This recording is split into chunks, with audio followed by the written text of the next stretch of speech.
Ang pag-asawa ay tinakda ng Diyos mula sa paglikha at ginawang legal ng pamahalaan ng tao.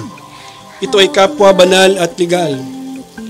Ang pag-isa ng lalaki at babae sa puso, katawan at pag-iisip ay ginawa ng Diyos para sa kanilang ikaliligaya, kaaliwan, pagtutulungan sa kasaganahan man o kahirapan at sa pagbubuo ng pamilya sa ikalalago sa kaalaman at sa pag-ibig. By the authority of the gospel of the kingdom and the Republic of the Philippines which has been given to me, I now pronounce you man and wife.